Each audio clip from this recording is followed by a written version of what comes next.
Alhamdulillahirabbil alamin. Alladzi asra bi 'abdihi lailan minal masjidil haram ila masjidil aqsa alladzi barakna hawlahu linuriyahu min ayatina innahu huwas samiul basir. Bapak-bapak dan ibu-ibu hadirin kaum muslimin yang dimuliakan oleh Allah, para ulama, para ustaz kami, kawanku, nenek mama, dedek pandai, para jemaah masjid, pengurus dan anggota, hadirin wal hadirat jemaah masjid yang dimuliakan oleh Allah, yang tidak kami sabui namun juga satu persatu yang hadir di rumah Allah yang berbahagia pada malam hari ini. Marilah kita sama-sama menyampaikan ucapan puji dan syukur. Alhamdulillahirabbil alamin. Segala puji bagi Allah Tuhan semesta alam, karena pada malam yang penuh berkah ini kita masih diberikan kesehatan, diberikan kesempatan, masih dikuatkan iman dan Islam, sehingga kita masih dapat melangkahkan kaki dan mengayunkan tangan, berniat pada malam hari ini bersama duduk sebentar dalam rangka memperingati sebuah peristiwa besar, peristiwa agung, peristiwa bersejarah. Itulah peristiwa Isra dan Mi'raj yang dialami oleh Rasulullah sebagai salah satu mukjizat yang diberikan oleh Allah kepada beliau. Kemudian kita sampaikan salawat dan salam dengan antara kata Allahumma sholli ala sayyidina Muhammad wa ala ali sayyidina Muhammad, bahwa Rasulullah telah berjuang membawa umat manusia ini dari zaman jahiliyah kepada zaman yang mengenal Islam. Kemudian beliau juga sudah meninggalkan dua pedoman hidup bagi kita, sebagaimana hadis beliau, taraktu fikum amrayni ma in tamassaktum bihima lam tadillu abada huma kitabullah wa sunnata rasul.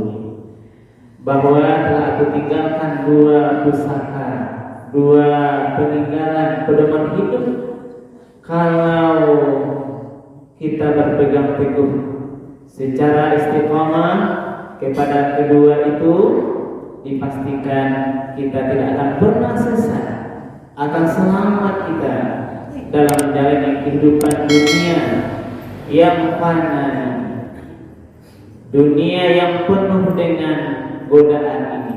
Kita akan selamat sampai nanti kita menjalani kehidupan yang kekal abadi di akhir kelak. Apa dua pedoman itu? Itulah Al-Quran dan Sunnah.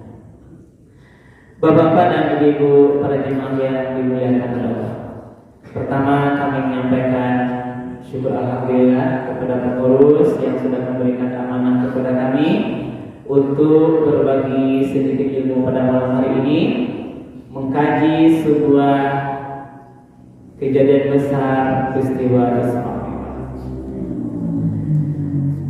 Peristiwa Isra Mi'raj ini, Bunda Bapak, itu sudah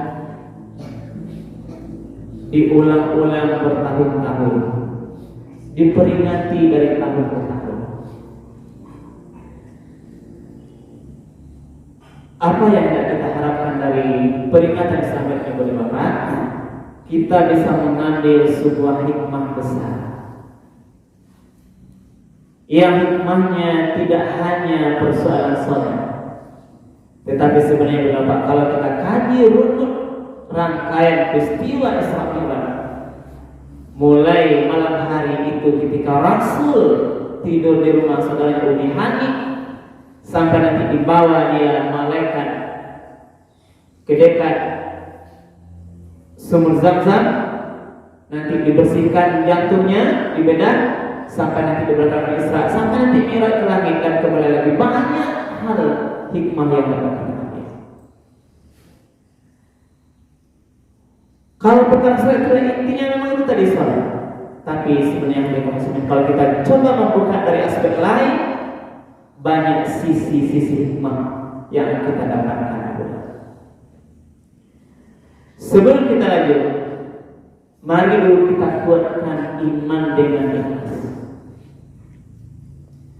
Bahwa mengkaji peristiwa Isra Mi'raj ini harus didasari oleh iman yang tulus. Sebab kalau baca itu perkara ya tidak bisa dimakan oleh logika akal.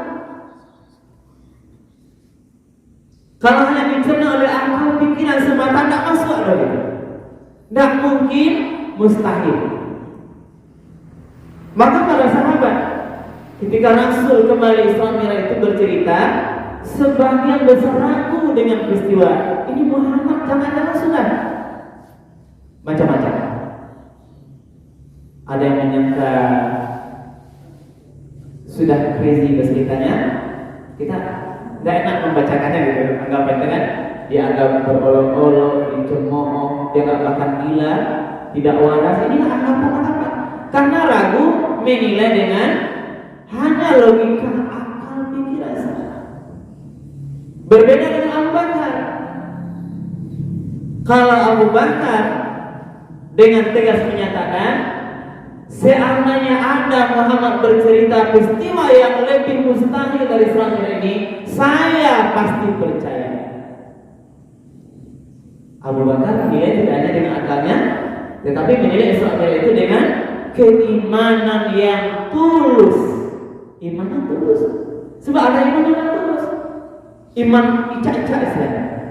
Berarti mari beberapa kita satukan konsep pemikiran bahwa kita mengkaji peristiwa Isra Mi'raj ini harus didasari oleh sebuah keimanan, keyakinan terhadap kebesaran, keagungan, kemahabesaran Allah yang telah memperjalankan Muhammad. Sebab Isra Mi'raj itu adalah perjalanan Muhammad, Allah yang berkehendak. Tidaklah Muhammad mau jalan sendiri, tapi Allah yang memperjalankan Muhammad. Kalau Allah yang memperjalankan, Allah yang punya kuasa semuanya, tidak ada yang tidak mungkin. Inilah sebuah mukjizat Muhammad. Di antara sebagian besar mukjizatnya. Baik Bapak, kita mulai kisah Isra Mi'raj.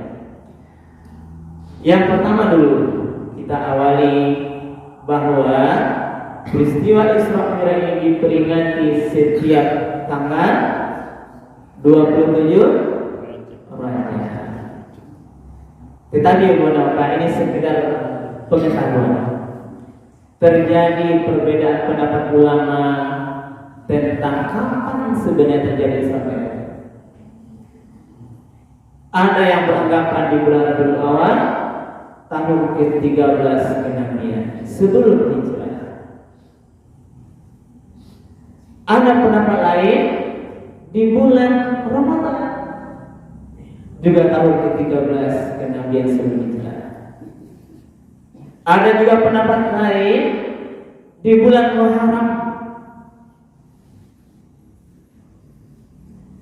Dan ada pendapat yang saling kita hadapi yang adalah nilai pendapat terjadi pada bulan Rajab tahun 10 Kenabian. Wallahu a'lam. Tidak akan kita perdebatkan kapan terjadinya.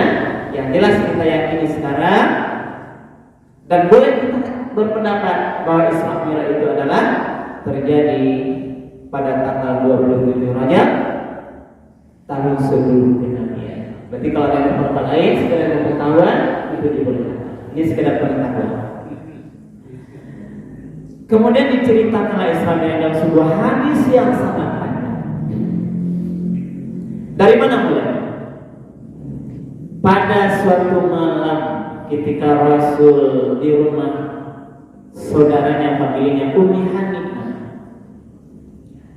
Malam hari itu Rasul dijemput oleh dua orang malaikat. Diambil Rasul, kemudian kemudian dibawa dia ke dekat sumur Zam-Zam. Ini wajib. Lalu Rasul dijemput dibawa ke sana, diadakan operasi bedah. Tapi operasi ini malaikat bukan? Nggak bisa bayangkan gini dong, bahwa Nabi itu dibadah dadonya, diambil jantungnya sama dengan operasi manusia. Maka kami iman dulu. Ini operasi ala dua malaikat sebelum Nabi Isra.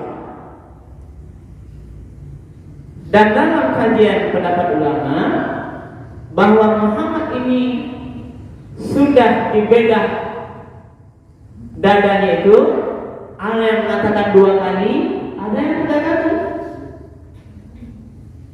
Tapi kebanyakan jumhur berpendapat yang ini 2 kali dibedah.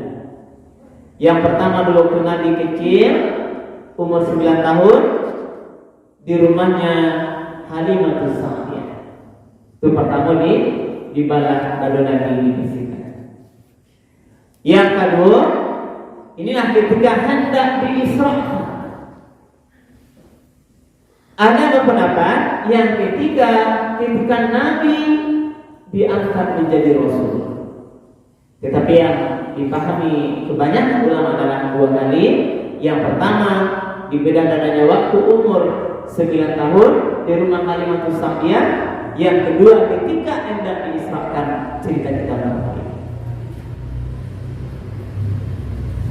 Lalu singkat cerita itu, dibedah dada Rasul Muhammad oleh 2 orang malaikat, dikeluarkan jantungnya,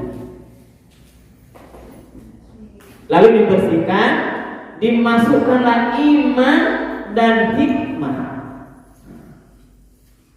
Disiko Nabi SAW. Pertanyaannya, kenapa Rasul dibelah dadanya sebelum itu?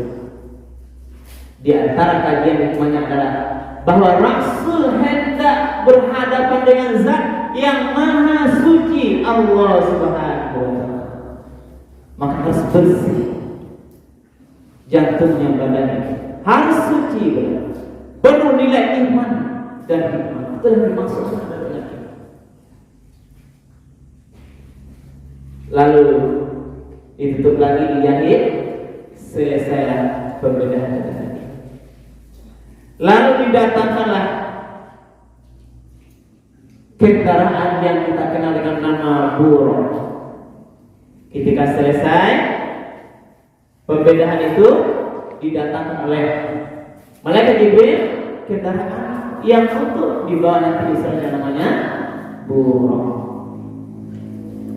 Buruk ini sifatnya dalam hadis Nabi berkata, yang pertama dia lebih kecil dari kuda, lebih besar dari keledai. Satu kali dia melangkah, buruk ini sejauh mata memandang. Kau sifat keledai. Bisa dilangkah? Sekali buruk itu melangkah, itu sejauh pandang mata manusia. Takkan itu punya bukti. Jauh ada jelek jauh itu demikian. Sekali buruk melangkah digambarkan sejauh mata memandang, jangkauan mata. Buruk ini kendaraan para Rasul.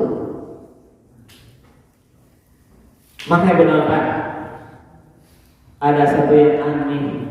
Dulu waktu kita kecil, mungkin Bapak tak tahu sebenarnya. Ketika ada di rumah-rumah dulu sebuah kendaraan seperti kuda, kapalnya kepala wanita cantik, mana ada yang Pak? Itu ada gambar dulu. Kuda wanita cantik itu namanya buruk. Kini tak ada ya? Dulu aku, saya masih ada dulu. Di mana-mana ada dulu. Ini sebenarnya pelecehan.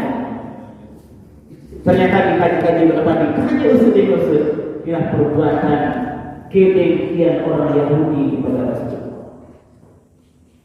Dan buruk itu sejarahnya berkepala manusia wanita cantik kan? Buruk disifati, harus kita imani Yang pertama, dia lebih kecil dari kuda, lebih besar dari keledai. Sekali melangkah, langkahnya sejauh mata manusia dan manusia. Inilah sifatnya buruk. Kendaraan yang pernah tidak masuk. Lalu ketika berkaitan kepada Rasulullah, ketika Rasul mau naik di bawah Isra, burung ini menggeletar-geletar ya, mengalinjang. Sama lo jawab, kalau kendaraan itu tidak kenal pada burung, pasti tak amahnya tunduk hebat. Kudo buruk kali wak naiki, dia belum kenal dengan Muhammad. Resah dia sebelum naik. Karena itu Jibril berkata kepada Allah, wahai Allah, demi Allah, tidak ada manusia yang paling mulia yang engkau tunggangi selain daripada Muhammad sallallahu alaihi wasallam. Begitu Jibril kan? Mendengar Jibril berkata demikian, terdiamlah Allah, siap untuk dinaiki oleh Rasul. Kalau Islam di Al-Quran, burak apa namanya? Burak, hewan yang tidak punya akal. Ketika diberitahu oleh Rasulullah, oleh Jibril maksudnya, bahwa yang akan engkau tunggangi adalah Muhammad sallallahu alaihi wasallam, manusia yang paling mulia. Dia sami'na wa ata'na, didengar dan dipatuhi, karena dia mendengar Rasul. Maka aneh kalau ada manusia yang mendengar syariat Rasulullah, dia protes, sami'na wa ata'na pula, wa tafakkarna pula. Saya dengar, saya pikir-pikir dulu. Berarti lebih di bawah hewan. Ini hikmah. Banyak sisi yang kita ambil. Burak, karena Allah ketika mendengar, Jibril berkata, yang kau tunggangi adalah manusia yang paling mulia, dan tidak pernah akan ada manusia yang lebih mulia dari Muhammad sallallahu alaihi wasallam. Maka burak itu terdiam dan siap dia untuk dinaiki. Lalu naiklah Rasul kepada pengumpulan itu, diberangkatkan dia sesuai dengan ayat yang tadi. Ayat yang dibacakan oleh kita tadi. Bagaimana firman Allah mengatakan? A'udzu billahi minasy syaithanir rajim. Bismillahirrahmanirrahim. Subhanalladzi asra bi'abdihi lailan minal masjidil haram ilal masjidil aqsa alladzi barakna hawlahu linuriyahu min ayatina innahu huwas samiul basir. Ini ayat surat Al-Isra ayat 1 yang menceritakan peristiwa Isra. Kalau Imran nanti diserahkan aja. Subhanalladzi asra, Maha suci Allah yang telah memperjalankan bi'abdihi akan hambanya Muhammad. Waktu PCC ayat kedua. Yang pertama subhan. Allah mengawali ayat dengan subhan, Maha suci Allah. Kalimat tasbih. Apa makna subhana? Ini adalah sifat yang menghilangkan dari Allah pun tidak memiliki sifat yang buruk, yang rendah, yang lemah, tapi mulia dan suci. Tidak ada yang kurang di Allah. Maha segalanya. Perlu kita takut. Allah bisa berbuat sesuatu sesuai kehendaknya, walaupun tidak masuk akal pikiran manusia. Termasuk Ismail. Maha suci Allah. Asra yang telah memperjalankan. Berarti Allah yang memperjalankan. Bukan Muhammad yang mau Isra. Kenapa Allah berjalankan? Nah, kita perlu lihat apa yang terjadi sebelum Isra, kondisi Muhammad waktu itu. Di tahun itu ibu dan bapak, Muhammad ditimpa dua musibah besar. Yang pertama kematian istrinya Khadijah, yang kedua pamannya Abu Thalib. Dua sosok yang mendukung dakwah beliau. Abu Thalib yang bisa sedikit menghantar kejahatan orang-orang kafir jahiliyah. Disegani Abu Thalib karena nasabnya sama Nabi Muhammad. Walaupun Abu Thalib ini adalah dia tidak beriman sampai akhirnya, tapi orang-orang kafir boleh segan dengan Abu Thalib. Bahkan Muhammad adalah anaknya atau keponakannya gitu. Segan orang lain. Khadijah mendukung dari segi finansial dakwah, pendamping hidup. Nabi tidak ada berpoligami ketika Khadijah hidup di dunia. Begitu setia kepada Allah. Sedih masuk. Istri meninggal, paman meninggal, seakan tidak ada lain yang akan membacking dakwah beliau di Mekah. Sehingga Rasul berpikir harus mencari medan dakwah yang lain. Harus dirubah dakwah. Peta dakwah awalnya di Mekah yang tidak diterima lagi, meninggal pula Khadijah dan Abu Thalib. Rasul berpikir dakwahnya diarahkan ke daerah namanya Tor. Itu tahun sebelum Islam. Rasul pergi ke Taif, 10 hari lebih kurang di Taif berdakwah. Tidak satu pun yang menerima dakwah Rasulullah. Jangan diterima ibu dan bapak. Orang-orang Taif mulai dari yang kete, remaja, anak kecil remaja, dewasa yang tua-tua, semuanya sepakat mengusir Rasulullah, melempar Rasulullah dengan batu kerikil kecil. Tidak ada satu pun yang mendukung Rasulullah. Inilah ujian terberat Rasul berdakwah. Diusir dari Taif, dilempari bersama-sama, seluruh penduduk sepakat.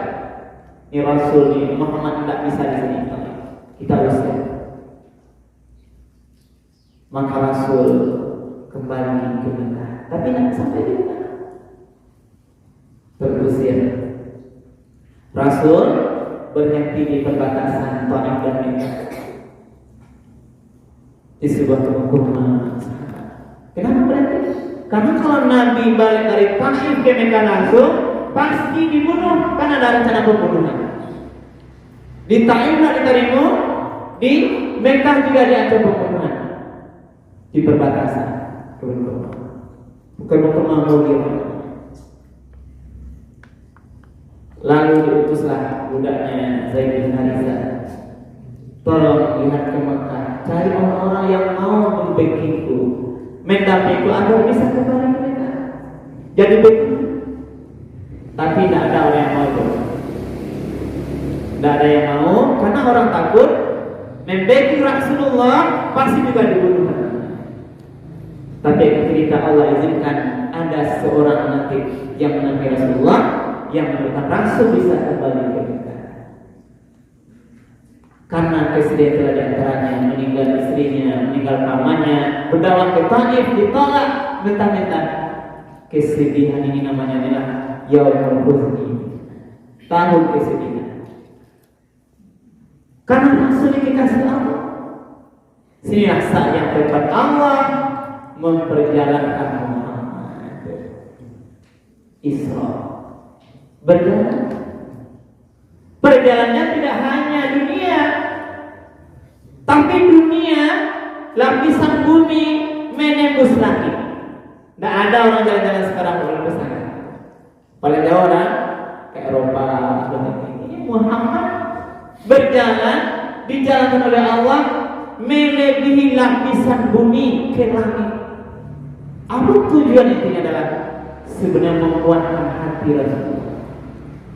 Tak boleh bersedih. Rasa sangat kuat hatinya menjalankan syariat dakwah agama Allah. Itu dia menguatkan hati. Karena itulah Asra Rasul diperjalankan. Dikatakan Subhanalladzi asra bi'abdihi kok ada dua hikmah. Kok panjang cerita cik-cik oleh Pak ya? Kita boleh. Masih siap mendengar Bu? Al-Ngantuk ada Bu? Kenapa Allah memakai dalam ayatnya bi'abdihi? Kok tidak bi rasulihi, bi nabiyihi, tapi bi abdihi, memperjalankan akan hambanya. Hikmah pertama itu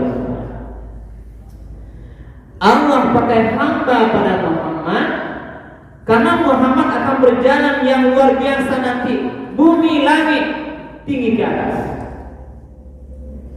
Apa hikmahnya? Wahai Muhammad, walaupun engkau nanti sampai ke langit yang tinggi, katalah engkau tetaplah hamba-Ku. Tetap hamba, jangan sombong.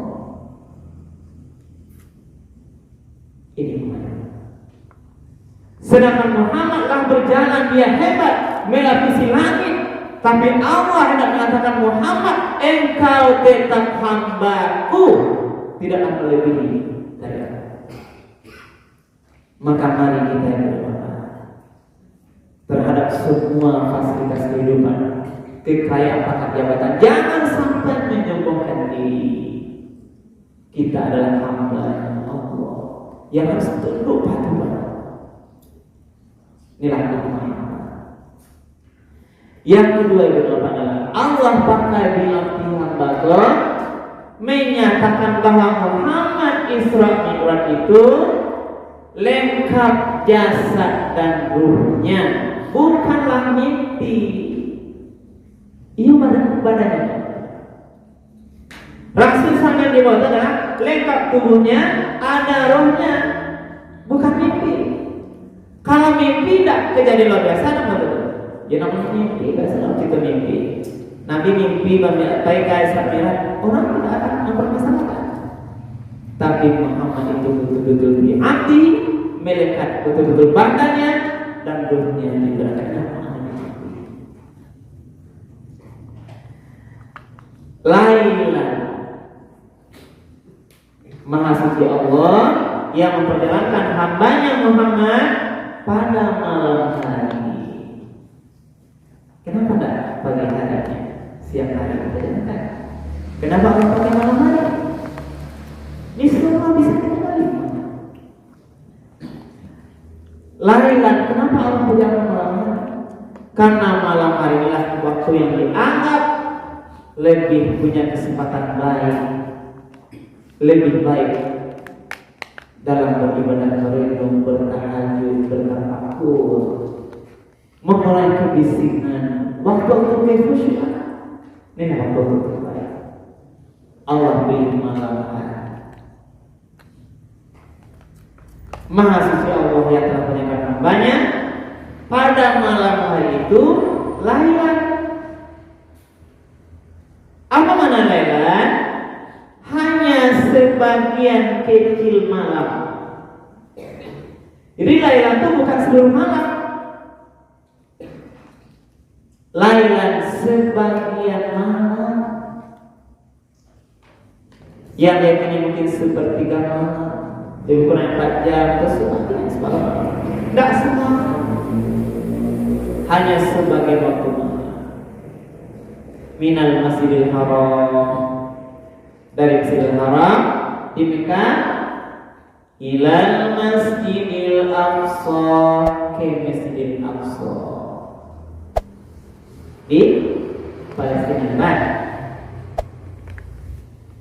Ada lagi pertanyaan, kenapa Isra ini, Mi'raj ini harus mulai dari Masjidil Haram ke Masjidil Aqsa dulu? Bahkan Allah pilih langsung Masjidil Haram langsung dia kayak katanya. Ini pertanyaan ini yang bisa kita ambil beberapa hikmah. Bahkan harus ke Masjidil Haram ke Masjidil Aqsa dulu. Apakah Allah tidak bisa langsung ke Masjidil Haram maka langsung kata lagi? Ternyata ada hikmahnya. Apa yang kita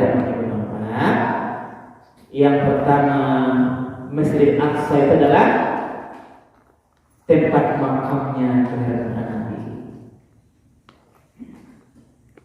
Itu satu. Yang kedua, Masjidil Haram itulah titik di mana nanti pintu langit pertama posisinya. Jadi langit itu bab itu. Tidak bisa semalam sampai naik dong. Posisi langit itu adalah sederhana dengan posisi Masjidil Aqsa. Naik nanti istilah letaknya pintu langit. Yang ketiga hikmahnya, jangan kita melupakan Masjidil Aqsa. Dia adalah kiblat di antara tempat yang mulia yang ketiga. Masjidil Haram, Masjid Haram itu Masjid Nabawi di Madinah. Yang ketiga Masjidil Aqsa adalah tempatnya yang harus kemuliaannya harus kita jaga sampai hari ini. Perjuangan kaum muslimin mempertahankan Masjidil Aqsa ini luar biasa. Jangan lupakan kemuliaan harus kita jaga. Apa yang kita bisa terhadap keutuhan Masjidil Aqsa dari rombongan kaum Yahudi Islam. Ini barak nama itu Masjidil Aqsa itu diberkahi sekelilingnya, kemuliaannya, tanam-tanamannya, tumbuh-tumbuhannya sekeliling Masjidil Aqsa itu diberikan kelebihan kemuliaan oleh Allah. Yang dipilihkan untuk Mi'raj yang Muhammad. Lalu tiba di sini Rasul di Masjidil Aqsa itu Rasul sholat bersama arwahnya para nabi Rasul. Bapak di sini Rasul itu makanya katakan dia Rasul adalah di samping khatamul anbiya wal mursalin, dia memimpin para rasul. Sholat ini imam waktu itu. Kemuliaan di sana. Maka disinilah akhir peristiwa Isra. Rasul kemudian sebelum berangkat Mi'raj ke langit, yang buruk tadi banyak tanya ditambahkan dia di sekitaran Masjidil Aqsa di KBA. Pai buruk Mi'raj tidak. Buruk ini kendaraan dunia yang hanya mengantar Rasul sampai Masjidil Aqsa di KBA-nya di sana. Yang ini menjadi sejarah ratapan orang-orang Yahudi sampai menambahkan sampai pengabean buruk telah cerita ini di Masjidil Aqsa. Lalu langsung naik ke langit, itulah kekuasaan Allah. Lalu habis cerita Isra di sini ya, maka kita bercerita tentang Mi'raj ke langit. Setelah Rasul sholat bersama mengimami para Rasul, Nabi dan lain, kemudian dibawa oleh malaikat Jibril, Mi'raj naik ke langit. Tadi kita katakan posisi Masjidil Aqsa adalah sama dekat dengan pintunya langit pertama. Ibu dan bapak, Jibril ini adalah pemimpin para malaikat. Kok dulu? Jibril adalah pemimpin seluruh para malaikat. Semua malaikat, malaikat penjaga langit, malaikat pencabut nyawa, semua malaikat, Jibril ketuanya. Di mana pentingnya nanti? Kita melihat bagaimana kerendah hatian Jibril. Dia adalah Rasul Ikhwan. Sebenarnya nanti dikatakan soal ini itu. Pertama dia naik ke langit yang pertama. Tiba di pintu langit pertama. Ketika sampai di pintu langit pertama, sebelum dibukakan, bertanya malaikat penjaga langit pertama, Kak Jibril, kakek Tuhan. Pertanyaannya, mana anta? Siapa anda? Apa kata Jibril? Apakah Jibril menjawab, saya pimpinanmu? Tidak, saya Jibril. Pertanyaan aku apa? Saya Jibril. Ditanya lagi oleh penjaga langit pertama, mana? Siapa bersama engkau? Muhammad. Dua pertanyaan. Pertama, siapa engkau? Aku. Yang kedua, siapa bersamamu? Muhammad. Pertanyaan ketiga, apakah Muhammad sudah disuruh diperintahkan oleh Allah Subhanahu wa taala datang menghadapnya? Ternyata kita ada pertanyaan mereka. Penjaga pintu, security. Coba bayangkan, apa ini namanya? Pimpinan malaikat, yang datang dua pimpinan malaikat, pemimpin para malaikat gitu. Yang kedua bersama Muhammad, pemimpin golongan manusia dan jin. Ini Muhammad pemimpin manusia dan jin. Datang dua pemimpin. Ketika yang pertama, ketika ditanya, ada SOP-nya, ditanya. Barulah dibuka pintu. Yang datang saya Jibril bersama Muhammad, dia sudah diutus dipanggil oleh Allah untuk menghadap. Baru dibuka pintunya. Jadi itu pintu. Sebelum lagi dibuka, Bapak-bapak pernah mendengar Neil Armstrong, Pak Muhammad, yang pernah dengar manusia yang pertama ke bulan itu. Bulan itu pertanyaannya, apakah di bawah langit pertama atau di atas langit? Di mana? Ini pertanyaan dulu. Bulan itu letaknya menurut pandang ibu di bawah langit pertama atau di atas langit katanya? Di mana ya? Ya. Ini jadi kajian. Karena lapisan langit itu ada penjaganya. Yang pertama, tidak akan mungkin Neil Armstrong melewati lapisan langit pertama. Kan ditanya nanti siapa kamu? Neil Armstrong. Apa kamu sudah diutus? Diajak kafir. Berarti di bawah langit. Berarti hebat. Baru di bawah langit. Karena ada mana? Orang ke bulan itu sudah di atas langit. Itu tidak benar. Di bawah langit. Tidak ada yang akan sanggup melintasi lapisan langit. Sebagaimana juga dalam surat Ar-Rahman, ya ma'syaral jinni wal ins in istata'tum an tanfudhu min aqtaris samawati wal ardi fanfudhu la tanfudhuna illa bisultan. Wahai golongan dan manusia, kalau kamu sanggup menembus lapisan langit dan bumi, tembuslah. Tapi kamu tidak akan bisa menembusnya illa bisultan, kecuali izin Allah dengan kekuatan. Ini cerita. Lalu bukalah pintu langit, bertemulah Nabi Muhammad dengan siapa Ibu? Nabi Adam alaihissalam. Apa kata Nabi Adam? Marhaban, selamat datang anakku yang soleh, dan selamat datang nabiku yang soleh. Dua, kesenangan seorang ayah bapak Nabi Adam mengucapkan senang dia anaknya datang. Marhaban, selamat datang anakku yang soleh, nabiku yang soleh. Ini ucapan sama.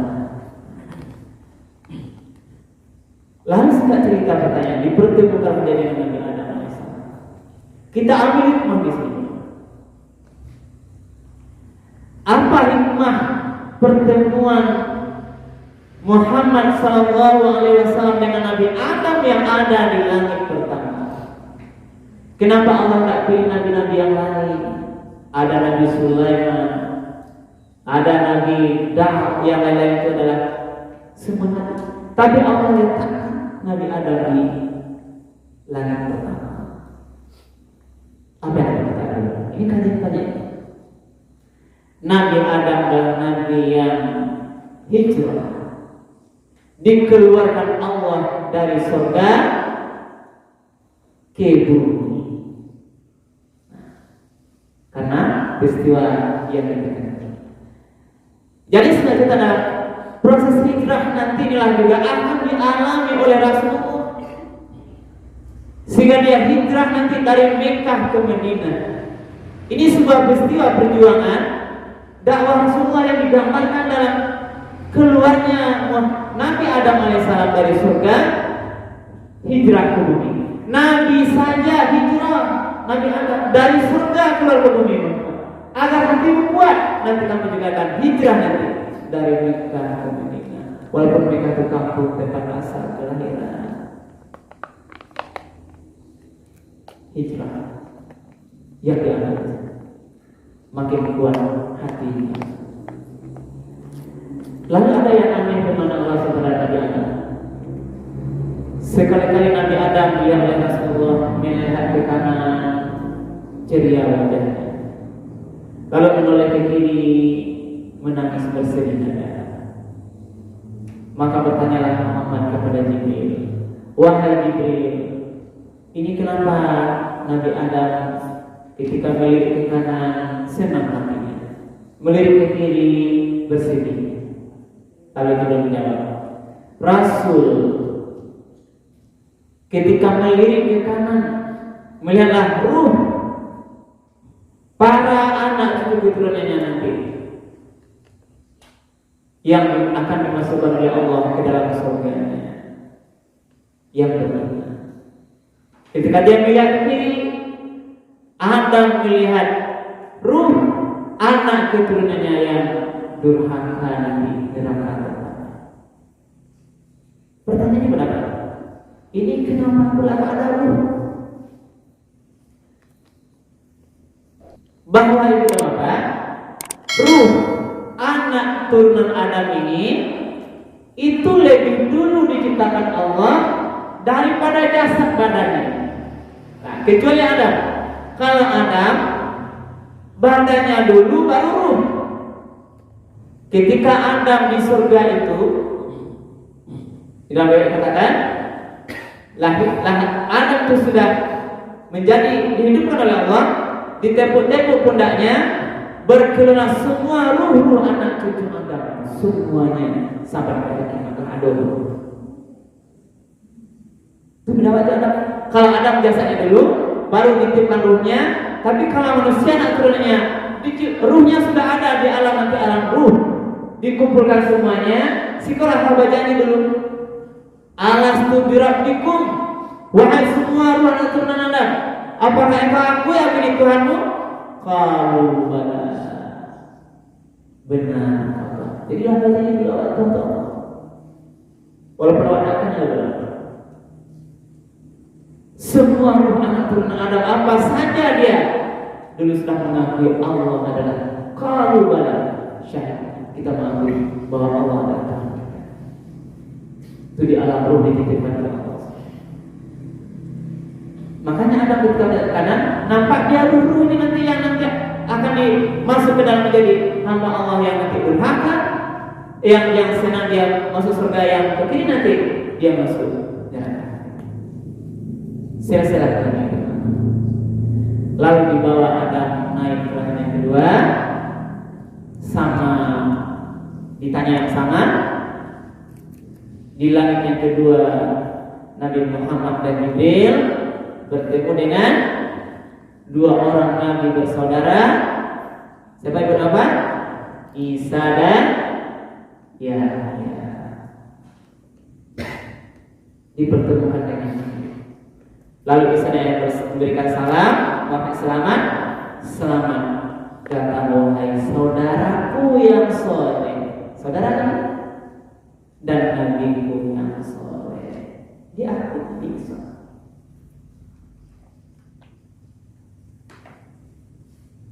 Lalu apa pula yang dapat dia hikmah dari pertemuan Muhammad dengan Isa dan Yahya? Isa dan Yahya inilah kisah Nabi yang juga mendapat ujian berat pada waktu itu. Bahkan Yahya ini Nabi yang dipenggal kepalanya oleh raja itu, dibunuh, dipenggal kepalanya, badannya dikirimkan apa? Zakaria ayahnya, yang kepalanya ini dijadikan oleh raja sebagai mahar mengawini wanita pelacur. Betapa dahsyatnya perjuangan itu Nabi. Ini yang disampaikan kepada Nabi kita. Berat perjuangan. Intimidasi pemuda ini juga diharapkan orang Yahudi. Maka dalam kisah perjalanan Rasul, Yahudi dan 3 kelompok ini selalu berusaha membunuh Rasul.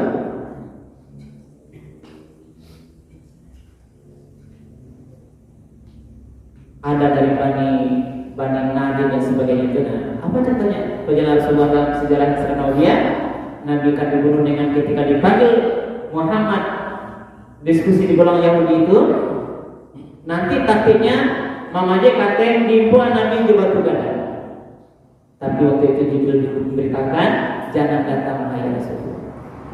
Ini gambaran keganasan, kelicikan, kedengkian orang-orang Yahudi sudah sejak dahulu. Nabi Isa ya. Maka kamu nanti juga akan menghadapi tantang bersama kaum Yahudi. Dibunuh. Bahkan Nabi pernah diracun oleh kaum Yahudi. Ini kabar. Maka kabar itu nanti makin menguatkan hati Rasulullah. Singkat cerita, selesai dari pertama yang jaraknya jauh begitu. Naik ke langit yang ketiga, Rasul bertemu dengan Nabi yang paling ganteng. Siapanya? Nabi Yusuf alaihissalam. Kau nak cerita yang ketiga belum ada? Nabi Yusuf yang sama beri salam pada Rasul. Saudaraku yang soleh, nabiku yang soleh. Lalu apa hikmah lagi kita ambil? Kenapa Rasul ditemukan dengan Nabi Yusuf alaihissalam? Apa kisah yang disampaikan oleh Allah? Ingat kisah Yusuf? Yusuf alaihissalam adalah Nabi yang dimasukkan ke dalam sumur oleh saudara-saudaranya. Ketika saudara-saudaranya minta kepada ayahnya, nyanyi, ayah, padialah kami main-main Yusuf ke hutan. Tarakah kami nak bersama-sama? Jangan, kata ayah. Nanti Yusuf dimakan serigala. Tidak ayah, kami ini orang-orang kuat ayah, kami akan bisa menjaga Yusuf. Itu cerita. Akhirnya ayah mengapa dia melahirkan Yusuf, kemudian dibawa ke hutan, itu dibuatlah makar pembunuhan dengan dibunuh atau atau dimasukkan ke sumur. Singkat cerita musyawarah, Yusuf dimasukkan ke sumur oleh saudara-saudara kandungnya. Kok jadi? Maka apa yang dapat dari Rasulullah? Wahai Muhammad Rasulullah, Yusuf dibuat makan oleh saudara-saudaranya, maka Imam Muhammad juga nanti akan menghadapi tantangan dari keluarga-keluarga dekatnya dalam pertemuan. Maka terbukti siapa yang paling menghalangi, yang paling benci terhadap dakwah Muhammad itu apa? Abu Lahab. Siapa Lahab itu? Saudara ayahnya, pamannya.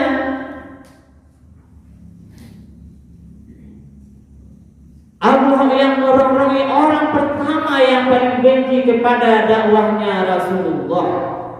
Sebagaimana Yusuf juga dulu dirongrongi, dimakari, mau dibunuh oleh saudaranya, maka Muhammad juga tanah pertama dalam Abu Lahab. Makanya Allah buatkan surat khusus untuk Abu Lahab. Surat apa namanya, Bu? Surat Al-Lahab. Tabat syada Abi Lahab wa tab, ma aghna anhu maluhu wa ma kasab, sayasla naran dzata lahab wa imra'atuhu hammalatal hatab fi jidha hablum min masad. Ikutukan ke Abu Lahab. Allah tak tahu-tahu mengutuk Abu Lahab karena dia benci pada Rasul, menempatkan surat, satu surat sendiri, tidak dimasukkan di dalam surat Al-Baqarah atau surat An-Nisa dalam surat pertengahan tidak, biar murah dibaca. Sehingga Imam Nawawi ingin ratu-ratu murah membaca, murah menghafalnya, sehingga dari hari ke hari, waktu ke waktu, kutukan surat Abu Lahab dibaca oleh kaum muslimin. Kalau kata di pertengahan Al-Baqarah mungkin gara-gara dibaca kan, jangan dibaca.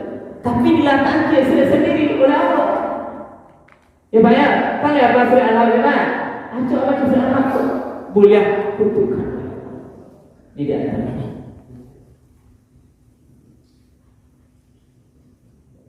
Itu di langit ketiga.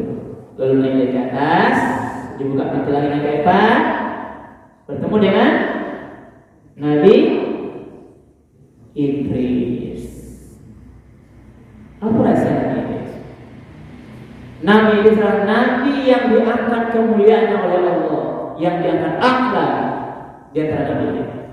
Dia diberikan jaminan pahala semua manusia orang yang didakwahnya tinggi dapat dia kemuliaan. Bahkan ada cerita Israiliyat bahwa Nabi di sini dia meminta kepada malaikat Jibril agar dipanjangkan umurnya. Ini cerita Israiliyat. Tapi Jibril mengatakan kalau masalah umur sedikit panjang tak apa dong, tapi malaikat Israil. Maka tidak Jibril inilah Iblis inilah di antara nabi yang sangat meninggalnya di langit yang keempat. Dia terkenal, bukan dunia. Ini terjadi juga pendapat Allah. Dia meminta meninggalnya di langit yang keempat. Lalu kita apa cerita saya itu? Ketika Jibril membawa Iblis ke langit keempat, ternyata di sana Israel tidur. Lalu Jibril ketika melihat malaikat Israel tiba di langit dan sampai pada belum dipanggil. Tadi kan kita sudah sampaikan, Jibril adalah pemimpin para malaikat. Lalu bertanya kepada Israel, wahai Israel, aku kan belum panggil engkau ke sini, kau sudah datang, kau sudah bersama. Lah tiba di langit. Malaikat Israel pun bertanya, saya juga heran. Tadi diperintahkan Allah untuk mencabut nyawa manusia di langit yang keempat. Ternyata Iblis lari pun Iblis lagi bumi minta dinaikkan ke langit sampai Ternyata kalaulah tiba masanya Israel lah di sini menunggu. Dipanggil oleh Jibril, malaikat sudah datang. Dan siapa ada baiknya? Kalaulah tiba masanya mau malaikat Israel itu tidak bisa dimundurkan, tidak bisa dimajukan, walaupun naik ke langit terus. Walikulli ummatin ajal, fa idza jaa ajaluhum la yastakhiruna sa'atan wa la yastaqdimun. Setiap yang benar adalah ajalnya, kalau tiba ajal itu tidak bisa dimundurkan, walau selangkah tidak bisa dimajukan. Disebutkan bersama dengan Iblis. Lalu Allah katakan nanti, Iblis yang diangkat kemuliaannya, pahalanya sesuai dakwahnya, maka engkau Muhammad juga nanti akan aku angkat derajatmu, nanti akan dimuliakan. Bangga Muhammad akan disebutlah nama-namanya oleh semua manusia sampai ke sana. Maka yang banyak nama ini Muhammad. Setiap azan dibacakan, Asyhadu anna Muhammadar Rasulullah,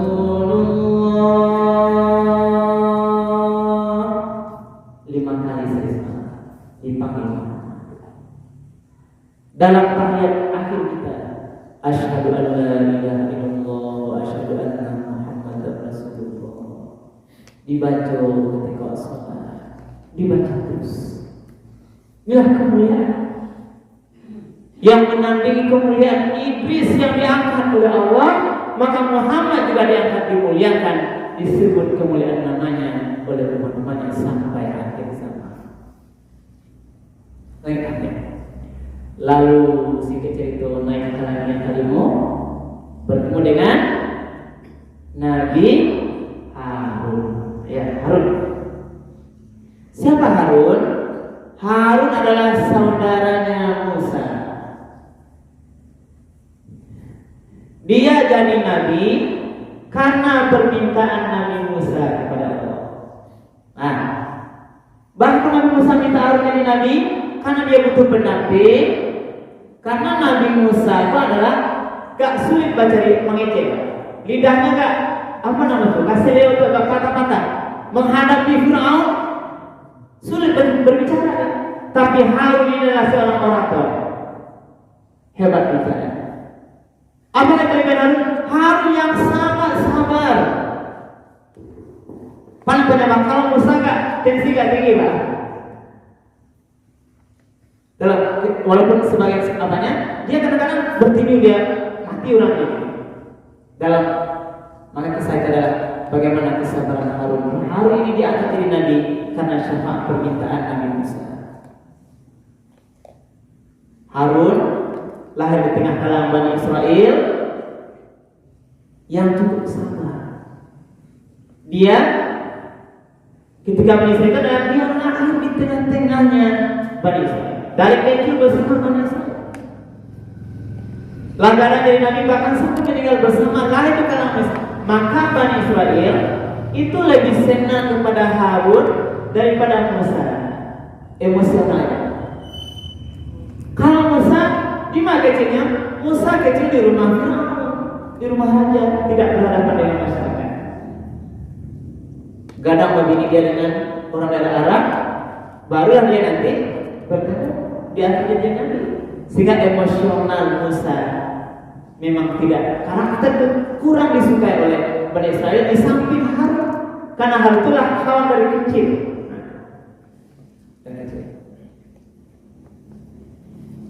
Tapi Harun bersabar. Ternyata kesabaran Harun ini beberapa kali tiru dicontoh oleh Rasulullah.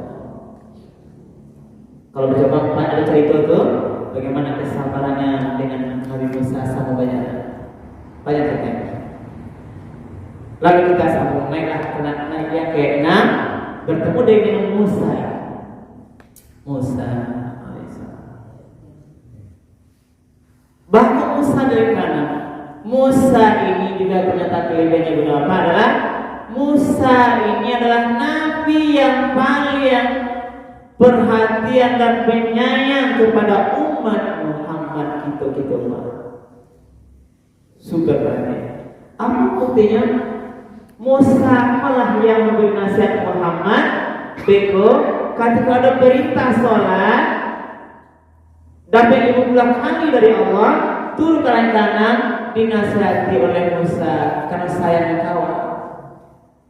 Tidak akan sanggup dong Muhammad 50. Umatku kecil-kecil.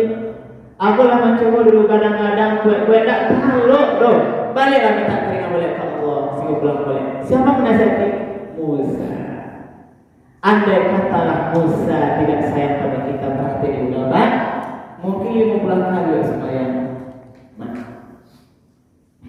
balik yang 5 kali kau saja, sebagian banyak alasan banyak sekarang yang lalai sholatnya.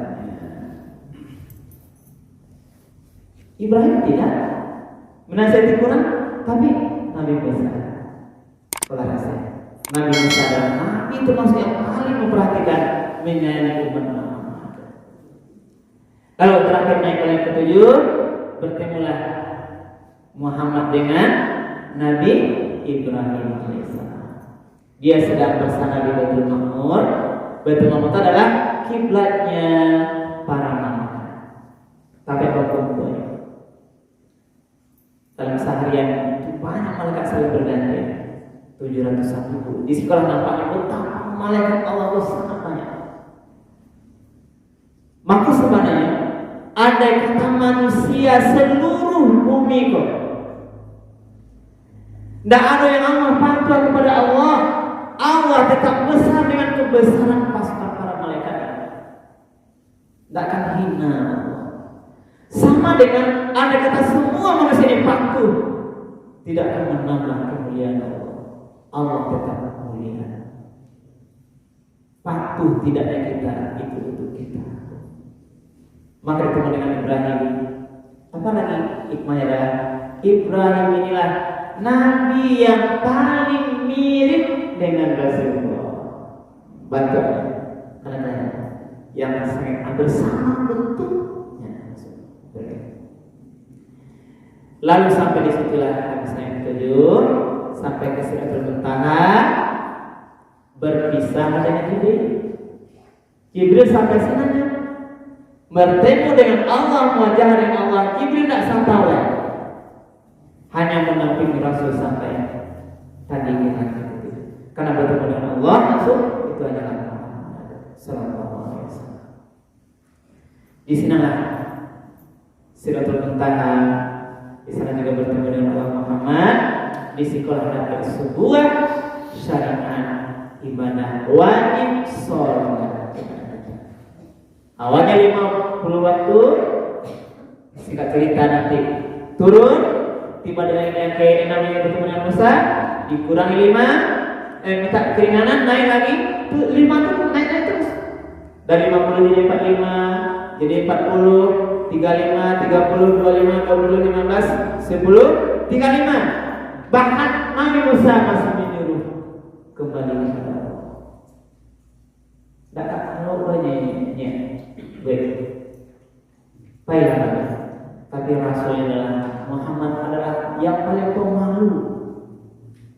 Sebenarnya ketika dia meminta pada Allah itu dia langsung sakit kepada Allah. Tapi nasihat Musa ini mempengaruhi Muhammad tidak mau dia pulang balik. Yang kali memulai tidak tahu malu Muhammad kembali kepada Allah kita terima. Maka turunlah ke bawah. Sampai saya cerita lagi 7, 6, 5, 4, 3, 2, 1. Kembali lagi nanti ke Masjidil Aqsa, kembali lagi nanti ke Masjidil Haram. Sudah tuh pagi hari. Sholat subuh, setelah subuh Rasul bercerita dengan saudaranya, dinasihati Muhammad yang kau alami ini jangan ceritakan pada orang lain. Nanti kamu dianggap tidak benar, tidak mungkin. Tapi Rasul dengan tegas, sebut dia dengan Abu Jahal dan apa itu bercerita dia langsung ketawa. Lalu dikumpulkanlah semua orang yang banyak bercerita dengan Rasul. Di sini katakannya awal ketika Rasul bercerita sebagai besar sahabat ragu dengan peristiwa itu. Kecuali tadi Abu Bakar. Lalu ada hikmah tadi yang dapat kita ambil ketika Rasul kenapa berada di Masjid Al-Aqsa, ternyata juga adalah gunanya untuk menjawab kritikan orang-orang waktu itu, para pembangkangnya. Apa maksudnya? Pernah ditanya Muhammad, wahai Muhammad, kalau yang kau pernah cerita ke Masjid Al-Aqsa, coba cari tuan macam barang buah pintunya. Makanya ke Masjid Al-Aqsa ini untuk menjawab tantangan orang-orang yang akan mengkritik dia. Karena Nabi apa yang Masjid Al-Aqsa ditanya barang buah pintu masjid itu dari yang kota duanya, dijawab oleh Muhammad benar. Jawab benar. Inilah ibu demakan bagian cerita Isra Mi'raj. Lalu apa yang dapat kita ambil? Banyak yang kita ambil di sini. Yang pertama, yang peristiwa besar ini ketahuilah di sini mengatakan kemahasucian Allah. Allah bisa berkehendak sesuatu sesuai dengan apa yang diinginkan, sebagaimana juga kita baca di surat Yasin, innama amruhu idza arada syai'an ay yaqula lahu kun fayakun. Kalau Allah terhadap sebuah urusan hanya dikatakan kun jadilah, maka jadilah. Maka peristiwa Isra Mi'raj adalah bukti kekuasaan besar Allah yang diberikan sebagai mukjizat bagi Muhammad. Mari kita imani. Kita makin dekat dengan Allah kemahasuciannya. Apalagi sekarang kita butuh bantuan Allah di saat kita dilanda musibah hari ini. Ayo, gampo batu itu. Di sana awak kena gempa di bersama arah Malapang Paja. Datang lagi Galodo dibenamkan meninggal sebagai saudara kita, bukit longsor arah Taru dan sebagainya, banyak benar. Karena itulah mungkin di sini kita memahami Allah Zat yang Maha Suci. Allah bisa berkehendak sesuatu, bisa Dia untuk tidak berkehendak sesuatu. Mari kita berdoa kepada Allah, mari kita dekatkan diri kepada Allah. Zat yang Maha Suci, Maha Besar ini. Hanya pada Allah yang kita meminta doa. Meminta diselamatkan awak daripada mara bencana ini, meminta kepada Allah. Mohon pada Allah, jangan digerakkan lagi bumi ini, wahai Allah. Jaga ini selamatkanlah saudara-saudara kami, Allah. Pada Allah kita meminta. Bang memintanya, Allah lagi dalam ayat surat Al-Baqarah. Ya ayyuhalladzina amanu ista'inu bis-sabri was-salat innallaha ma'as-sabirin. Wahai orang beriman, minta tolonglah pada Allah dengan sabar dan salat. Sekolah satu, salat syariat mulia yang kita dapatkan melalui Isra Mi'raj, ternyata tempat kita minta tolong kepada Allah. Sama.